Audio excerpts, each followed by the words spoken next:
महाराष्ट्रातील महत्त्वाच्या बातम्या फक्त 10 मिनिटात. या चॅनलला अजूनही सबस्क्राईब केलं नसेल तर आत्ताच करा. भारतीय हवामान विभागाने सुरुवातीला 15 जून 2026 रोजी महाराष्ट्रात मान्सून दाखल होण्याचा अंदाज वर्तवला होता. मात्र मोसमी वारे सध्या अरबी समुद्रात एकाच ठिकाणी रेंगाळले असून त्यांची पुढील वाटचाल पूर्णपणे थबकली आहे. यामुळे राज्यातील शेतकरी राजा चिंतेत सापडला असून प्रशासनाने पेरणीबाबत अत्यंत महत्त्वाचा इशारा दिलाय. जोपर्यंत मान्सून मुंबईसह संपूर्ण महाराष्ट्रात पूर्णपणे सक्रिय होत नाही आणि कृषी विभागाकडून अधिकृतपणे आवाहन केले जात नाही, तोपर्यंत शेतकऱ्यांनी शेतात पेरण्या करू नयेत. जर शेतकऱ्यांनी अल्प ओलाव्यावर पेरणीची घाई केली तर बियाणे जळून खाक होण्याचा धोका आहे. यामुळे शेतकऱ्यांवर दुबार पेरणीचे मोठे आर्थिक संकट उभे राहू शकते, असा इशारा राज्य सरकारकडून देण्यात आलाय. कामकाज सल्लागार समितीची बैठक नुकतीच समाप्त झाली असून पावसाळी अधिवेशनाची तारीख ठरली आहे. 22 जून ते 10 जुलैपर्यंत पावसाळी अधिवेशन चालणार असून 3 आठवडे अधिवेशनाचे कामकाज चालू राहणार आहे. भारतीय रेल्वेने देशातील दळणवळण क्षेत्राचा कायापालट करण्यासाठी आणि प्रवाशांना हायस्पीड कनेक्टिव्हिटी देण्यासाठी एक अत्यंत महत्त्वाकांक्षी प्रकल्प हाती घेतला आहे. रेल्वे मंत्रालयाने देशात 7 प्रमुख हायस्पीड रेल कॉरिडॉर विकसित करण्याची योजना तयार केली असून तब्बल 16 लाख कोटी रुपयांचा प्रचंड खर्च अपेक्षित आहे. या भव्य प्रकल्पामुळे 2 मोठ्या शहरांमधील तासांचे अंतर मिनिटांवर येणार असून मुंबई ते पुणे दरम्यानचा प्रवास अवघ्या 48 मिनिटात शक्य होणार आहे.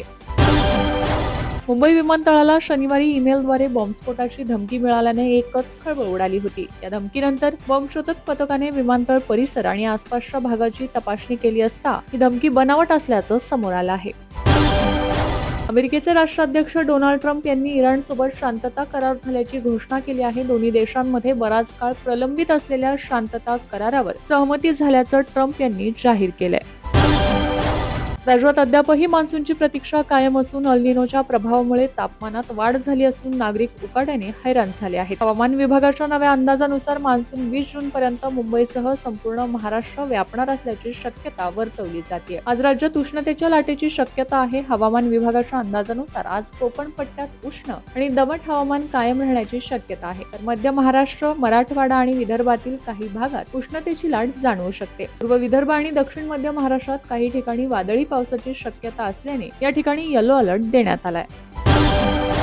तृणमूल काँग्रेसमधील बंडखोरी केलेल्या 20 खासदारांनी रविवारी त्रिपुरातील नॅशनलिस्ट सिटीझन्स पार्टी या पक्षात विलीन होण्याची घोषणा केली आहे. रविवारी सायंकाळी तातडीने खासदारांनी लोकसभा अध्यक्ष ओम बिर्ला यांची भेट घेऊन त्यांना पत्र दिले आणि या विलिनीकरणाला मान्यता देऊन सभागृहात बसण्याची स्वतंत्र व्यवस्था करावी अशी विनंती केली. पुणे विमानतळावर वाढत्या वाहतूक कोंडीवर नियंत्रण मिळवण्यासाठी विमानतळ प्रशासनाने महत्त्वाचा निर्णय घेतलाय. प्रवाशांना सोडण्यासाठी किंवा घेण्यासाठी येणाऱ्या खासगी 4 चाकी वाहनांमुळे टर्मिनल परिसरात होणारी गर्दी आणि वाहतूक अडथळे लक्षात घेऊन आता 15 मिनिटांपेक्षा जास्त वेळ थांबणाऱ्या वाहनांवर 500 रुपयांचा दंड आकारण्यात येणार आहे. विमानतळ प्रशासनाने या संदर्भात प्रस्ताव दिल्ली येथील मुख्यालयाकडे मंजुरीसाठी पाठवला होता. या प्रस्तावाला हिरवा कंदील मिळाल्यानंतर त्याची अंमलबजावणी करण्याचा निर्णय घेण्यात आला आहे. माथेरानला जाणाऱ्या पर्यटकांचे खास आकर्षण असलेली मिनी ट्रेन आता काही महिन्यांसाठी विश्रांती घेणार आहे. दरवर्षीप्रमाणे यंदाही पावसाळ्याच्या काळात सुरक्षेच्या कारणास्तव ही सेवा बंद करण्यात आली आहे. 15 जून पासून नेरळ ते माथेरान दरम्यान धावणारी ही रेल्वे पुढील 4 महिने प्रवाशांसाठी उपलब्ध नसणार आहे. अमेरिका आणि इराण यांच्यातील युद्धाच्या काळात क्रूड ऑइलच्या दरात पुरवठ्यावर मर्यादा आल्या होत्या. त्यानंतर केंद्र सरकारकडून विविध उपाययोजना राबवल्या जात आहेत. त्यानुसार केंद्रानं E100 फ्युएलला मंजुरी दिली आहे. 100चा प्रयोग यशस्वी ठरल्यास भारताची क्रूड ऑइलच्या तेलाची आयात कमी होऊ शकते. नितीन गडकरी यांनी नागपूरमध्ये E100 फ्युएलसाठी नियमांना मंजुरी दिली आहे. केंद्र सरकारकडून काही दिवसांपूर्वी E85 फ्युएल लॉन्च करण्यात आलं होतं. आता E100ला मंजुरी दिल्यानं इथेनॉल ब्लेंडेड फ्युएलची पुन्हा एकदा चर्चा सुरू झाली आहे. सोलापूर जिल्ह्यातील माळशिरस तालुक्यात घडलेल्या भीषण अपघातात पिकअप वाहन विहिरीत कोसळून 8 भाविकांचा मृत्यू झाला आहे. या घटनेत 6 महिन्यांच्या चिमुकलीचाही दुर्दैवी मृत्यू झाला आहे.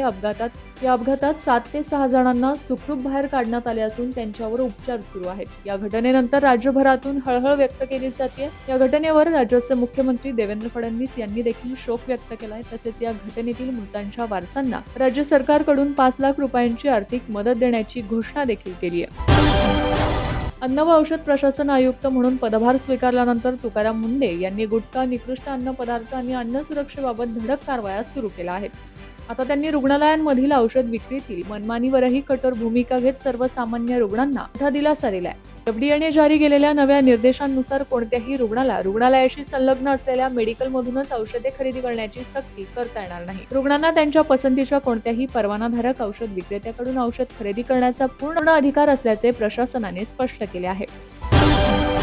उन्हाळी सुट्टीनंतर राज्यातील शाळांची घंटा सोमवारपासून वाजणार आहे. 2026-2027 या शैक्षणिक वर्षाची आता सुरुवात होत आहे. मुंबई मनपाच्या वतीने चालवल्या जाणाऱ्या सर्व शाळा सोमवारी 15 जून रोजी म्हणजेच आजपासून पुन्हा सुरू होणार आहेत. महाराष्ट्र राज्य मार्ग परिवहन महामंडळाच्या बससेवेचा लाभ घेणाऱ्या महिला, ज्येष्ठ नागरिक आणि अमृत ज्येष्ठ नागरिकांसाठी महत्त्वाची घोषणा करण्यात आली आहे. 1 ऑगस्ट 2026 पासून एनसीएमसी कार्ड बंधनकारक करण्यात येणार असून सवलतीच्या प्रवासाचा लाभ घेण्यासाठी लाभार्थ्यांनी निर्धारित मुदतीपूर्वी कार्ड सक्रिय करून घेणे आवश्यक ठरणार आहे. महाराष्ट्राच्या राजकारणात खळबळ उडवून देणारा दावा शिंदेंच्या शिवसेनेचे माजी आमदार शहाजी बापू पाटील यांनी केला आहे. वर्तमान सरकारमधील वनमंत्री गणेश नाईक यांनी माजी मुख्यमंत्री मनोहर जोशी यांचे सरकार पाडण्यासाठी शरद पवार यांना मदत केली होती असा खळबळजनक गौप्यस्फोट त्यांनी केला आहे. त्यांच्या या वक्तव्यानंतर राज्याच्या राजकारणात नवीन वळण येण्याची शक्यता वर्तवली जाते.